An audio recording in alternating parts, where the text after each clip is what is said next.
হাকিমপুর থানার মসজিদের দরজায় দাঁড়িয়ে আছেন এক বৃদ্ধ। বয়সের ভারে নুয়ে পড়া দেহ, জীর্ণ পোশাক আর মলিন মুখ, সবকিছু মিলিয়ে যেন জীবনের ক্লান্ত গল্প মিশে আছে তার চোখে। পাশে দুটি বস্তা। হ্যাঁ, তিনি একজন ফেরিওয়ালা আব্দুল মাবুদ। এটাই তার বেঁচে থাকার শেষ উপায়, এটাই জীবনের শেষ ভরসা।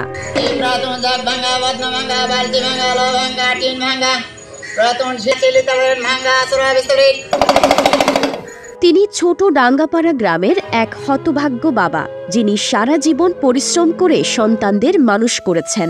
নিজে না খেয়ে না পড়ে কষ্টের টাকায় গড়ে তুলেছেন ছেলে মেয়ের উজ্জ্বল ভবিষ্যৎ। কিন্তু আজ সেই সন্তানই তাকে ভুলে গেছে, অবহেলা করেছে, যেন তিনি কোনোদিনই ছিলেন না।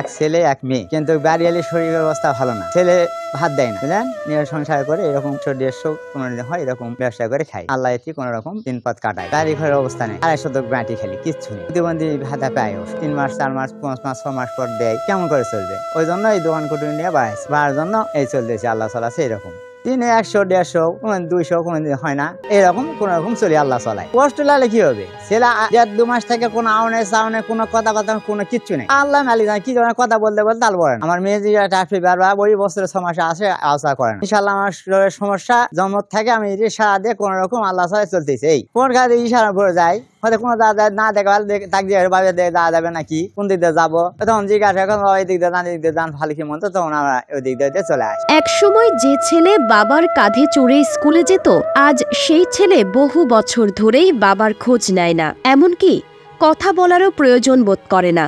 বৃদ্ধের পাশে কষ্টে জীবনযাপন করছেন তার অসুস্থ স্ত্রী। দুজনের সংসার চলে প্রতিদিন সকালে কাঁধে দুটি বস্তা নিয়ে গ্রামে গ্রামে ঘুরে ভাংরি ও সামান্য খাবার বিক্রি করে।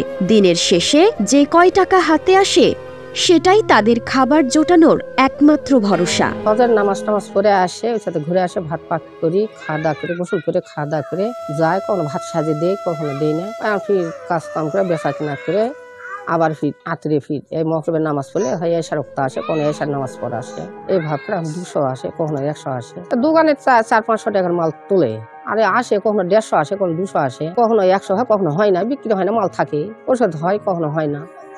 আমার নুন আনতে 50 টাকা। হ্যাঁ, কিচ্ছু নেই, 1 কাটা জমি নেই। সংসার নিয়ে ওরা এখন আমার সংসার নেই, ওই যা কামাই করে নিয়ে আসে উনি আমরা খাই। এক সময়ের সচ্ছল জীবনযাত্রার পরিণতি আজ এক বৃদ্ধের জন্য কেবল হতাশা আর অবহেলার চিত্র। ধর্মীয় নির্দেশনা অনুযায়ী সামাজিক মূল্যবোধ, এমনকি 2025 সালের নতুন ভরণ পোষণ আইন, সবকিছুই যেন হার মানে আজকের এই বাস্তবতার কাছে। পিতামাতার প্রতি সন্তানের এমন নির্দয় অবহেলা সমাজের বিবেককে প্রশ্নবিদ্ধ করছে প্রতিনিয়ত। এটি শুধু একজন বৃদ্ধের কষ্টের গল্প নয়, এটি একটি সন্তানহীনতার, অবহেলার এবং এক সময়ের সচ্ছল জীবনযাত্রার করুণ পরিণতির এক হৃদয় বিদারক গল্প। জয়নাল আবেদিন জয়, হাকিমপুর, দিনাজপুর।